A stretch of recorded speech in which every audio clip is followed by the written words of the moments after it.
Hi friends, मैं जितेंद्र। आप सभी का स्वागत है हमारी JLG एनो चैनल में। दोस्तों, आज मैं अक्टूबर सेशन वाले स्टूडेंट के जो है सेकेंडरी लेवल का हिंदी सब्जेक्ट का जो है चैप्टर 1 को एक्सप्लेन करने जा रहा हूं। तो प्लीज़ वीडियो को स्किप ना करें, वीडियो को अंत तक देखें ताकि आप जो है इस चैप्टर 1 को बहुत ईजिली और आसानी से समझ पाएँ। चलिए, सबसे पहले मैं वीडियो को शुरू करता हूँ। दोस्तों, सेकेंडरी का हिंदी चैप्टर जो है, हिंदी में 22 चैप्टर्स है, जिसमें पहला चैप्टर है बहादुर। इसके लेखक है अमरकांत, जो कि जैसे बोर्ड में दिया हुआ है सेकेंडरी हिंदी का कोड होता है सेकेंडरी का 201। चैप्टर वन पार्ट का नाम है बहादुर, लेखक का नाम है अमरकांत। दोस्तों, अमरकांत लेखक एक कहानी एक बच्चे पे लिखे हैं। जो बहादुर एक लड़के का नाम है। ये जो है बिहार और नेपाल के बीच में जो एक जगह है, वहाँ के रहने वाले लोगों का एक कहानी है। वहाँ पर एक नेपाली, जो कि बहादुर उसका नाम है, उसके पिताजी युद्ध में मारे गए हैं। उसकी मम्मी और वे 2 जन ही, और साथ में एक भैंस रहते हैं। चलिए, तो ये तीनों का जो है कहानी कुछ इस तरह है कि एक छोटे सा बच्चा है बहादुर, जिसका उम्र करीबन 12 से 14 साल है। और ये बच्चा थोड़ा चंचल है, और ये जो है मध्यम वर्ग के लोग हैं। उसकी माँ जो है दिन भर काम काज करके किसी तरह से अपना गुजारा करती है। तो वे जो है चाहती है कि उसका बेटा यानी बहादुर उसके कामों में हाथ बटाए, और साथ में ही उसके एक भैंस है, भैंस को भी देख रेख करे। लेकिन बहादुर चंचल है, वो चाहता है कि हम फ्री रहें और मैं ऐसे सारा दिन आज़ादी से खेल पाऊँ। वे सुबह होते ही चला जाता था जंगलों में या खेतों में जाकर, वहाँ पर उसका काम था कि पेड़ों पे चढ़कर जो है चिड़ियों का घोंसले में से अंडे निकाल कर नीचे फेंकना, या किसी पेड़ पर फल को खाना, ये सारा दिन करता था। लेकिन उसकी माँ इन तमाम चीज़ों से बहुत गुस्सा करती थी, जिस वजह से वो अपनी माँ से बहुत नाराज़ होता था। साथ ही साथ कभी कभी उसकी माँ जो है मार भी देती थी, जिससे इस वजह से वो काफ़ी और गुस्सा होता था। साथ ही साथ एक भैंस भी उसकी थी, जो कि उसकी माँ भैंस को थोड़ा ज़्यादा ही केयर करती थी। साथ ही साथ जो है भैंस से इतना ज़्यादा लगाव था कि बहादुर को ऐसा लगता था कि उसकी माँ जो है भैंस से ज़्यादा प्यार करती है और उससे कम करती है, जिस वजह से वो भैंस को देखते ही उसको जो है आग बबूला खून खौलने लगता था, यानी कि उसको गुस्सा होता था उससे भैंस को देखकर। एक दिन की बात है, उसकी माँ जो है भैंस को लेकर खेत गई और भैंस को वहाँ छोड़ दी चरने के लिए, और वो खेतों में काम करने लगा। और उसी वक्त बहादुर का कुछ मूड ख़राब था। बहादुर देखा भैंस अकेले है, और उसको कहीं से एक डंडा मिल गया, और डंडे से भैंस को काफ़ी ज़ोर से पीट दिया। बहुत ज़्यादा पीटने के बाद, जैसे कोई बच्चा खेल रहा हो, अगर उसको चोट लग जाए या किसी तरह से उसको कोई प्रॉब्लम होता हो, तो वो जो है सीधा दौड़कर अपनी माँ के पास जाता है। ठीक उसी तरह जब बहादुर उस भैंस को मारा, तो भैंस भी बहादुर की माँ के पास वैसे ही दौड़ते हुए गई। तो बहादुर की माँ पता नहीं कैसे, किसी कारणवश या कोई भैंस के लगाव के वजह से, वो जो है समझ गई कि बहादुर शायद इस भैंस को मारा है। तो वो जो है तुरंत दौड़ते हुए आई और देखी कि वहीं साइड में एक डंडा पड़ा हुआ है। उसकी माँ पता नहीं कैसे, या किसी एक लगाव हो जाता है किसी इंसान से जब, तो उसका कुछ हाव भाव उसको पता चल जाता है, और समझ गई कि इसी डंडे से लग रहा है बहादुर भैंस को पीटा। वो क्या किया कि उस डंडे को उठाकर और बहादुर को बहुत पीटा। पीटने के बाद वो जो है भैंस को लेकर घर चली आई। उसके बाद जो है बहादुर वहाँ रोता ही रह गया, लेकिन उसकी माँ एक बार भी पलट कर वापस नहीं देखी कि वो क्या कर रहा। सुबह से लेकर दोपहर हो चुका, शाम हो गया, लेकिन फिर भी बहादुर वहीं रोता रह गया, और उसकी माँ घर आ गई। यहाँ तक कि शाम हो गया, शाम के साथ साथ कि आधी रात हो गया, लेकिन उसकी माँ नहीं आई। वो समझ गया कि उसको अब ये पूरा यकीन हो गया कि उसकी माँ उससे बिल्कुल ही नहीं प्यार करती है, क्योंकि अगर माँ मेरे को प्यार करती तो ज़रूर एक बार आती। जब रात को 12-2 बज गया तो धीरे धीरे दबे पाँव चुपके से घर आता है और धीरे से दरवाज़ों को खोलता है और अंदर जाता है। उसकी माँ एक घी की हंडी है, उसमें कुछ पैसे जो है जमा कर रखती थी। उसी हंडी में से वो 2 रुपया लेकर फिर दबे पाँव जो है वापस घर से बाहर निकलता है। वहाँ से करीबन 6 मील दूर एक बस स्टैंड है, जो कि वहाँ की बस जो है वहाँ से जो है गोरखपुर की तरफ जाती है। तो वो लड़का जो है उस बस में बैठ जाता है और गोरखपुर की ओर रवाना हो जाता है। इधर जो है एक मोड़ है, यहाँ से बहादुर तो बस पे बैठ गया, निकल चला। एक और इस दूसरी तरफ एक और कहानी होते रहता है, उस कहानी को भी थोड़ा सुन लेते हैं। और ये बहादुर जो बस पे बैठा है उसको यहीं स्टॉप रखते हैं। साथ ही साथ एक साइड में एक और कहानी है, जहाँ की वहाँ 3 लोग हैं। वहाँ पर निर्मला है, निर्मला की हस्बैंड और उसके एक बच्चा जिसका नाम है किशोर। ये लोग भी ये थोड़ा मिडिल फैमिली के थे, थोड़ा सा पैसे थे लेकिन ज़्यादा नहीं, इसको मिडिल फैमिली बोल सकते हैं। ये लोग अपना गुजर बसर करते थे। और अमरकांत जो कि लेखक हैं, माने वो इस तरह से लिखते हैं कहानी, ऐसा लगता है कि पढ़ने के साथ साथ आपको ऐसा लगेगा कि हम कहानी को सुन नहीं रहे बल्कि देख रहे हैं। तो दोस्तों, जब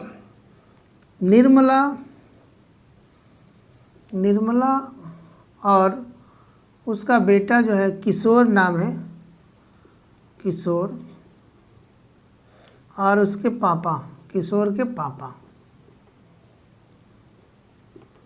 यानी कि निर्मला, किशोर और उसके पापा जो है तीनों रहते हैं, गुजर बसर करते हैं।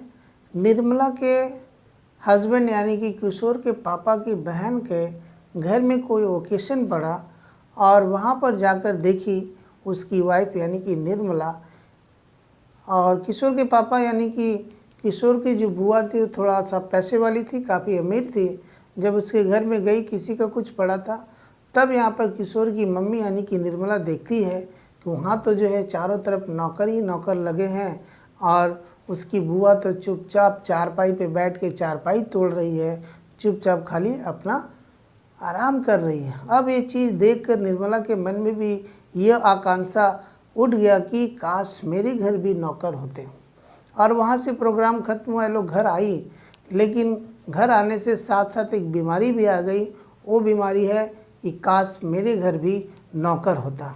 अब हर दिन सुबह शाम निर्मला जो है अपने पति को बोलने लगा, रोज़ रोज़ बोलने लगी कि मेरी किस्मत कहाँ ऐसे कि मेरे घर भी नौकर हो, मैं तो काम करते करते मर ही जा रही हूँ, मेरी किस्मत कहाँ उतनी अच्छी है। रोज़ ये बात सुनते थे।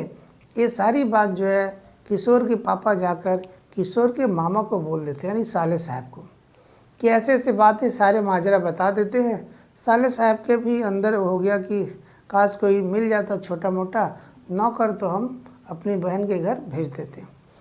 अब देखिए, वो जो है साला साहब उसी बस में बैठे थे उस दिन, जिस दिन बहादुर उस बस में बैठा था जो कि गोरखपुर की तरफ रवाना हो रहा था। तो बस जब गोरखपुर आई, अब देखिए दोनों कहानी एक साथ मिल गया। बस जब गोरखपुर आई तो उसी बस में बहादुर बैठा जिस बस में किशोर के मामा यानी कि निर्मला का भाई यानी कि उसके साले साहब। अब जब वो लड़का उतरता है बस से तो साले साहब भी उतरते हैं। उतरते ही देखते कि लड़का चुपचाप खड़ा है, क्या बात है। गए उसके पास, पूछे कि क्या बात है, तो बोला हम काम की तलाश में हैं। तो जैसे ही वो लड़का बोला कि काम की तलाश में है, तभी जो है उनके मन में ठनका कि क्यों ना मैं इसको ही लेकर जाऊं और अपने बहन के घर में दे दूं, नौकर भी रहेगा और छोटा बच्चा है, अच्छा भी रहेगा, ज़्यादा टेंशन भी नहीं रहेगा। तो वो जो है ये उसको लेके चले गए।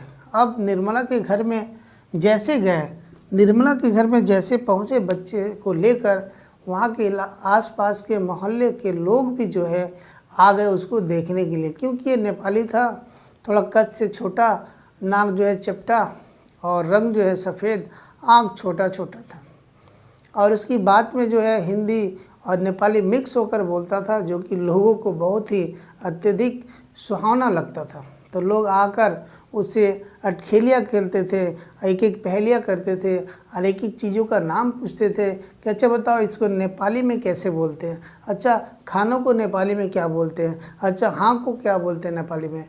और वो लड़का भी इतना हंसमुख था कि एक बोलता कम हंसता ज़्यादा था, यानी थोड़ा सी बोल के और ठाके मार के हंसने लगते थे और ये हंसी जो है लोगों को बहुत ही अच्छा लगता था। तो लोग जो है इसके बातों में रहते थे, धीरे धीरे घुल मिल होने लगा और तभी जो है उस जगह में निर्मला का एंट्री होती है। निर्मला आते ही उस बहादुर को 2-3 बात उपदेश दे दी। जैसे कि पहला बात बोली कि देखो किशोर, देखो बहादुर, तुम आए हो ठीक है, लेकिन आसपास के लोग बहुत वैसे अच्छे नहीं हैं। अगर तुमको बोले कि सुनो मेरे काम कर दो, तो उसको जो है बोल देना जी आता हूँ बोलकर घर में आ जाना, उस लोग का काम मत करना। उसके बाद रही बात हुआ, अब धीरे धीरे जो है काम चालू हो गया, धीरे धीरे लोग रहने लगे, बहादुर भी अपना उन लोगों से घुल मिल गया, अपना काम करने लगा। धीरे धीरे एक दो महीना होने लगा तो सहसा जो है सभी लोग अब धीरे धीरे उसके कामों से बहुत खुश होते थे और वो हंस हंस के काम करता था। लोग जो बच्चे आते थे आसपास के उसके साथ खेलने के लिए, वो लोग सिर्फ उसके खाने पीने का चिंता रहता था कि बहादुर तुम खाना खाया, नाश्ता हुआ, ये तमाम चीज़ उन लोग पूछते रहते थे। और इसकी निर्मला भी देती थी, उस समय निर्मला भी अपना काम करती थी। और उसको अब धीरे धीरे जैसे दिन बीतते गए, अब लोग जो है बहादुर को काम का बर्डन देने लगे, धीरे धीरे काम बढ़ाने लगे। बहादुर को किशोर अपना काम अलग देता था, निर्मला अलग देती थी, और उसके पापा किशोर के पापा भी जो है बहादुर को अलग देता था कि भाई मेरा काम करना है। अब वो छोटा सा बच्चा ही है, अब फिर भी वो सब अपना दौड़ दौड़ कर सबका काम करता था। एक दिन निर्मला जो है बहादुर के पास बैठी और पूछने लगी कि तुम्हारा जो पैसा है वो पैसा हम किसको देंगे। तो तुरंत बोला कि मेरे माँ के यहाँ भेज दो, पैसा दे दिया। तो तुरंत निर्मला बोली कि तुम तो अपने माँ से प्यार नहीं करते, बोलते हो कि मेरी माँ हमसे प्यार नहीं करती है, तो पैसा क्यों भेज रहे हो। तो वहाँ पर बहादुर एक ऐसा बात बोला, यह पॉइंट जो है आपके एग्ज़ाम में हमेशा आता है। वो पॉइंट है कि बहादुर बोला कि माँ बाप का जो कर्ज है वो जीवन भर भरा जाता है, ये कभी ख़त्म नहीं होता है, इसलिए मेरा जो फ़र्ज़ है वो हम अपना निभाएंगे। इसलिए उसके बाद जो है बहादुर जो है उसका जो भी पैसा मिलता था वो बोल दिया कि मेरे घर भेज देना। लेकिन किसी कारणवश उसके घर लेटर गया लेकिन कोई रिसीविंग नहीं आया, जिस वजह से निर्मला बोली कि ठीक है सारा पैसा तुम्हारा रहेगा, जब जाओगे तुम एक ही बार सब पैसा लेके जाना। अब धीरे धीरे ऐसे 2-3-4 महीना गुजर गया। गुजरने के बाद अब जो है किशोर उसको ज़ोर ज़ोर से डांट डांट के बोलने लगा, मेरा कल साइकिल साफ़ कर देना। उसके पापा बोले मेरा जो है जूता पॉलिश कर देना। निर्मला अलग बोलने लगी। इस तरह से बोलते बोलते जो है धीरे धीरे उन लोगों का जो है बढ़ते गया, यहाँ तक कि डांटने लगे। काम नहीं होने से, बच्चा ही था, इन तमाम कामों में 1-2 काम अगर भूल जाता था तो उसको लोग डांटने से क्या वो लोग मारने भी लगे। अब धीरे धीरे बहादुर को जो है वहाँ पर कष्ट पहुँचने लगा। साथ ही साथ आस पड़ोस की औरतें भी जब देखी कि बहादुर तो बहुत अच्छा नौकर है, कहाँ से इसको मिल गया, कैसे क्या करे कि इसके घर से बहादुर भागे। अब जो है आ गई 2-4 औरत आस पड़ोस की निर्मला के घर। अब निर्मला को जो है कान भरने लगी कि सुनो नौकर लोग को महीन खाना मत खिलाओ, नौकर लोग को खाना बना कर मत खिलाओ, नौकर को बोलो अपना खाना खुद बना कर खाए।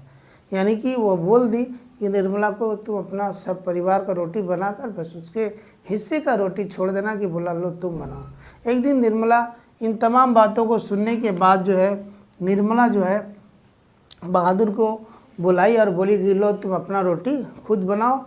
तो बहादुर रोने लगा, बोला कि हम नहीं बनाएंगे। और दूसरा तो नहीं बनाया, बोला नहीं बनाओगे मत बनाओ, लेकिन हम तुम्हारा रोटी नहीं बनाएंगे। और वो रात भर जो रोते रोते सो गया। सुबह उठा, फिर बेचारा जो गया जैसे तैसे, रोटी तो बनाने नहीं आता, 12-14 साल का बच्चा क्या जाने, लेकिन क्या किया जाए, मध्यम वर्ग के होने की वजह से कष्टों को जो है देख देख कर झेल झेल के सारे चीज़ों को समझ गया। रोटी बनाया बेचारा सुबह उठकर, फिर खाया।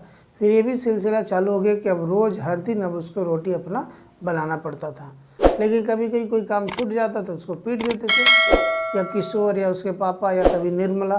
तो बेचारा कभी कभी जब बहुत दुखी होता था तो चुपचाप जो है बहुत शांत हो जाता था और अपने पॉकेट से एक वाइट टोपी निकालता था जो नेपाली टाइप की होती थी, उसको पहन लेता था। धीरे धीरे एक अपने घर में जाता था, जो दिया उसको सोने के लिए जो जगह दिया था वहाँ, और अपने एक नेपाली धुन में गाना गुनगुनाता है और गुनगुनाने के बाद अपने पॉकेट से तरह तरह के खिलौने निकालते हैं, जैसे कि मार्बल्स हुआ या कागज़ की नाव, घिरनी और भी ताश के पत्ते, वो सब निकाल के बेड पर ऐसे फेंक देता था और गाना गुनगुनाते गुनगुनाते उसके गानों में इतना कड़वाहट थी, इतना दुख भरा था कि लगता था कि उसको बहुत किसी को वो बुला रहा है या किसी को याद कर रहा। उसके बाद जो है होने के बाद वो गाते गाते सो जाता है। फिर सुबह उठता था, फिर अपना काम में लग जाता था, अपना काम करता था। तो उसमें ये था कि वो जो भी अपना गुस्सा होता था या रोता था, क्षण भर में फिर भूल कर अपना काम करने लगता था। ऐसे होने लगा। एक दिन की बात है, एक दिन जो है निर्मला की कोई रिश्तेदार पास में ही आई थी और उसके घर आ गए मिलने के लिए, और वो निर्मला के घर आई थी सिर्फ ये सुन कर कि उसके घर कोई नौकर आया। वो नौकर को देखने के लिए आई थी और देखने की कि कैसा है ये, कितना अच्छा कहाँ से मिला, इसको भगाकर हम अपने घर रखेंगे। इसलिए निर्मला के घर वो निर्मला का कोई रिश्तेदार था। आई, आने के बाद जो है बैठने के बाद जो है अपना किशोर बहादुर जब अपना काम करने लगा, कुछ ही देर के बाद जो है वो औरत उठी, चारपाई से उठ के चारपाई के नीचे ऊपर देखने लगी। तभी जो है किशोर के पापा बोले कि क्या बात है, क्या देख रही है? तो बोले अरे क्या बताए, हम तो अभी आए थे तो अभी रिक्शा वालों को पैसा दिए, उसके बाद यहाँ पर 12 रुपया रखे थे, वो मिल ही नहीं रहा। हम सोचे कि वो कुछ पैसा बचेंगे, बच्चों को मिठाई लेंगे और दे देंगे, तो मिठाई तो मिला नहीं, तो हम सोचे चलो ऐसे ही जो है बच्चों को दे देंगे, लेकिन वो मिल नहीं रहा। तो बोले देखो ढंग से याद है ना? अरे हमको बहुत याद, हम तो पैसे ही रखे थे। तो वो औरत ही बोल रही कि देखो तुम्हारा नौकर कहीं लिया हुआ। तो किशोर के पापा बोले नहीं मेरा नौकर ऐसा नहीं करेगा। अरे आजकल के नौकर को आप नहीं जानते हैं, आप बुलाइए। तो बुला कर जब पूछे बहादुर से कि क्या तुम पैसा लिए, तो बहादुर बोला नहीं हम तो पैसा नहीं लिए। तब क्या किए, उसके बाद जो है बहादुर को बोले कि अगर पैसा लिए हो तो बोलो, नहीं तो मारेंगे। तो बहादुर फिर रोने लगा, बोला नहीं। तो वो औरत जो है बहादुर का हाथ पकड़ के ज़बरदस्ती जो दरवाजे तक ले जा रही, बोले बोलो नहीं तो हम पुलिस के पास दे देंगे। तो वो फिर और रोने लगा, बार बार घसीट कर दरवाजे तक लाती है, बोलती दो पैसा नहीं तो हम ले जाके पुलिस को दे देंगे। ऐसे 2-3 बार की, लेकिन बच्चा रोने लगा, कुछ बोला नहीं। फिर वो औरत छोड़ दी बस। किशोर के पापा बहादुर को जोर से एक झापड़ मारे, वो बेचारा रोते रोते अपने कमरे में चला गया। फिर ये औरत बोली छोड़िए जाने दीजिए, आजकल के ऐसे ही नौकर होते हैं। वो पैसा हम देखिए यहाँ खड़ा था, अचानक जोर से बाहर की तरफ भागा है। वो पैसा लेके जाके कहीं जो है बाहर में मिट्टी उट्टी के नीचे दबा कर रखा होगा। आजकल के नौकर ही ऐसे होते हैं। ये बोल के भाई छोड़िए जाने दीजिए, हम जाने, बस वो चली गई। उसके बाद जो है फिर रात हो गया, सुबह हुआ, किशोर के पापा अपने ऑफिस चले गए और सब कोई ऐसे कर रहे थे। दोपहर होते ही देख रहा कि सब शांत है, बहुत चुपचाप, कोई चिल्लाहट नहीं हो रही है। निर्मला उठ के आकर देखी सब तरफ सब कुछ फैला हुआ है। खोजने लगी और नहीं कुछ हुआ तो चुपचाप आंगन में बैठ कर हाथ सर पे हाथ रख के बैठी। तभी जो है शाम होते ही जो है किशोर के पापा आके बोलते क्या हुआ? तो बोले अरे देखो बहादुर दिखाई नहीं दे रहा, शायद तो भाग गया। तो क्या क्या लेके गया? तो निर्मल बोली वही तो गम है, वो कुछ भी लेके नहीं गया। पता नहीं हम लोग को क्या सीख दे के गया, क्या बोल के गया, हम लोग को समझ में आया। हाय हम ही लोग को ये गलती था, हम लोग उसको मारते थे, गाली देते थे। एक दिन तो ऐसा भी था कि किशोर जो बहादुर को मारा और उसके बाप पर गाली जाता था और रोने लगा और काम भी नहीं किया। तब उसके पापा आए, बोले क्या हुआ? तो बोले जो है गाली दिया किशोर, जो कि मेरे बाप पे पड़ती है। ऐसा था। तो तमाम चीज़ों को अब जो है बहादुर को जाने के बाद अब ये सोचने लगी हाय हम लोग इतना उसको परेशान किए, इतना ये किए, और इस तरह से जो है वो पछताने लगे। समझ गए कि वो जो है हम ही लोग का गलती है और हम लोग को कुछ सिखा के गया। वो सच में चोर नहीं था, कुछ चुराया नहीं था। तो इस तरह से जो है बहादुर वहाँ से भाग जाता है। तो ये है कहानी। बहादुर एक बहुत ही गरीब, बहुत मध्यम वर्ग का था, जिस वजह से ऐसा हो रहा था। ठीक है, ये कहानी आपका पूरा कंप्लीट हुआ। अब इसका जो है मैं पूरे पार्ट का जो है एमसीक्यू बना रहा हूँ। जल्दी पीडीएफ बनने के बाद विद क्वेश्चन और आंसर के साथ मैं वो दे दूँगा। मिनिमम 50 क्वेश्चन रहेंगे और उसी क्वेश्चन 50 में से MCQ आपका आएगा, उसको आप रट लीजिएगा। ठीक है दोस्तों, बाय, मिलते हैं नेक्स्ट वीडियो में। आपका पहला चैप्टर कंप्लीट, आप इसको सुनिए और याद हो जाएगा। इससे कोई भी क्वेश्चन पूछा जाएगा आप इजीली आंसर दे पाएंगे। ओके दोस्तों, बाय, मिलते हैं नेक्स्ट वीडियो में। जय हिंद।